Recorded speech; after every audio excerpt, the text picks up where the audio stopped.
بسم اللہ الرحمن الرحیم۔ دین اسلام جن پر کٹھن حالات سے گزرا ہے اور اس کی ترویج و اشاعت میں حضور صلی اللہ علیہ وآلہ وسلم اور آپ کے جانثاران نے جن اذیت ناک تکلیفوں کا سامنا کیا ہے ان کو الفاظ میں بیان کرنا محال ہے۔ ہم آپ کو آج کی ویڈیو میں اس دور کی ایک جھلک دکھائیں گے جب اللہ تعالیٰ کی طرف سے حکم ہوا کہ اے محبوب، اب آپ مشرکین کے سامنے وہ پیش کریں جو آپ لے کر آئے ہیں۔ تو پھر مشرکین مکہ نے کس کس طرح آپ کو اذیتیں پہنچانا شروع کر دی۔ اس کے ساتھ ہی ہم آپ کو یہ بھی بتائیں گے کہ عالم اسلام میں سب سے پہلے کس کافر کو قتل کیا گیا، اس کو کس نے اور کس دردناک طریقے سے قتل کیا۔ چنانچہ جب حضور صلی اللہ علیہ وآلہ وسلم کو اسلام کے لیے تبلیغ کا حکم ہوا تو آپ نے نماز میں قرأت بلند آواز میں پڑھنا شروع کر دی۔ یہ کم و بیش نبوت کے 3 سال بعد کا واقعہ ہے کہ جب اسلام کا کھلم کھلا اظہار شروع کیا گیا۔ اس سے پہلے تک آپ کی قوم نہ تو آپ سے دور تھی اور نہ آپ کا کسی قسم کا رد کیا گیا یا کوئی رکاوٹ ڈالی گئی۔ جو ہی اسلام کی ترویج شروع ہوئی تو اب یہ لوگ آپ کے خلاف اور آپ کی عداوت میں اکٹھے ہو گئے۔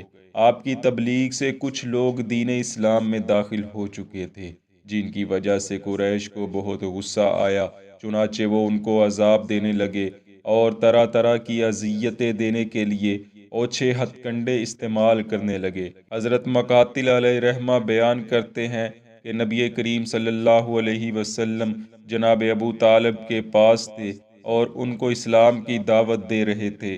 اتنے میں قریش نبی کریم صلی اللہ علیہ وآلہ وسلم کو اذیت پہنچانے جناب ابو طالب کے پاس جا پہنچے۔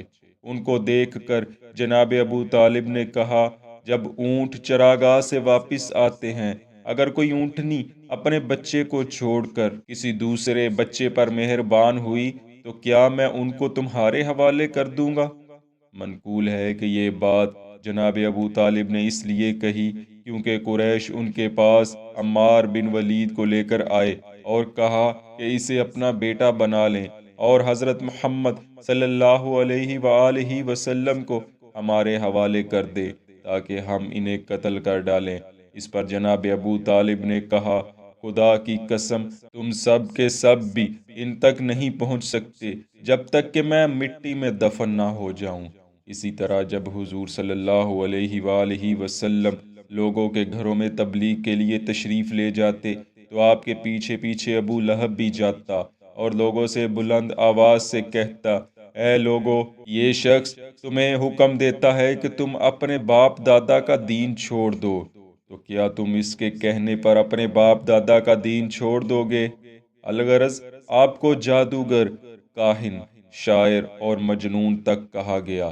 کبھی آپ کے سر انور پر مٹی ڈالی گئی تو کبھی آپ کے دروازے پر خون ڈالا گیا، حتیٰ کہ ایک مرتبہ آپ صلی اللہ علیہ وآلہ وسلم کعبہ معظمہ کے پاس سجدہ میں تھے کہ عقبہ بن ابی معیط بدبخت نے آپ کی مبارک گردن پر پاؤں رکھ دیا اور اس شدت سے دبایا کہ قریب تھا کہ آپ کی مبارک آنکھیں باہر نکل پڑتی۔ اسی اثناء میں حضرت ابوبکر صدیق رضی اللہ عنہ تشریف لائے اور اس ملعون کی گرفت سے حضور صلی اللہ علیہ وآلہ وسلم کو آزاد کرایا۔ ناظرین، یہ ایسے واقعات ہیں کہ جن کی فہرست طویل ہے۔ ہم یہاں ایک ایسے واقعے کا ذکر کرنا چاہتے ہیں جن کا تعلق فاتح ایران حضرت سعد بن ابی وقاص رضی اللہ عنہ کے ساتھ ہے۔ آپ کا شمار ان خوش نصیب افراد میں ہوتا ہے جن کو ابتدائے اسلام میں ہی خلت ایمان سے مشرف ہونے کا شرف حاصل ہوا۔ بخاری شریف کی ایک حدیث پاک میں ہے کہ آپ رضی اللہ عنہ سے پہلے کوئی شخص مسلمان نہیں ہوا تھا، اور ایک دوسری روایت میں ہے کہ آپ تیسرے مسلمان تھے، لیکن محدثین اعظام کی تحقیق کے مطابق آپ نے 6 یا 7 بزرگان کے بعد اسلام قبول کیا۔ البتہ یہ ممکن ہے کہ حضرت سعد بن ابی وقاص کو ان کے ایمان لانے کی اطلاع نہ ہوئی ہو، کیونکہ کفار کے خوف سے ابھی کسی نے بھی ایمان لانا ظاہر نہ کیا تھا۔ اوائل اسلام میں ایک وہ دور بھی آیا تھا کہ جب مسلمانوں کی تعداد صرف 30 کے قریب تھی، اور تاجدار انبیاء صلی اللہ علیہ وآلہ وسلم نے خیال فرمایا چونکہ کفار و مشرکین مکہ مسلمانوں کو عصر کی نماز کعبۃ اللہ میں نہیں پڑھنے دیتے، اس لیے حکم فرمایا کہ سب لوگ فردن فردن ایک ایک دو دو کر کے مکہ معظمہ کے گرد پھیلی ہوئی پہاڑیوں کی گھاٹیوں میں نماز ادا کریں۔ امام اعلیٰ حضرت علیہ رحمہ اس کو یوں بیان کرتے ہیں کہ فرضیت پنجگانہ سے پہلے مسلمان چاشت اور عصر پڑھا کرتے تھے، اور حضور صلی اللہ علیہ وآلہ وسلم اور صحابہ کرام جب آخر روز کی نماز پڑھتے تو گھاٹیوں میں متفرق ہو کر تنہا پڑھتے۔ چنانچہ اسی ضمن میں مذکور ہے کہ حضرت سعد بن ابی وقاص رضی اللہ عنہ نے ایک مرتبہ ارشاد فرمایا کہ میں وہ پہلا شخص ہوں جس نے اسلام میں کافر کا خون بہایا۔ آپ کے اس قول سے شارحین اور سیرت نگاروں نے پورا واقعہ اس طرح نقل کیا ہے کہ جب صحابہ کرام رضوان اللہ علیہ مجمعین چھپ چھپ کر پہاڑوں کی گھاٹیوں پر نماز ادا کیا کرتے تھے، تو ایک مرتبہ حضرت سعد بن ابی وقاص رضی اللہ عنہ مسلمانوں کے ساتھ نماز ادا کر رہے تھے کہ اچانک کفار و مشرکین کا ایک جتھا ادھر سے گزرا۔ ان لوگوں نے جب اہل اسلام کو حالت نماز میں دیکھا تو برا بھلا کہنے لگے اور خرافات بکنے لگے، حتیٰ کہ معاملہ ہاتھا پائی تک جا پہنچا۔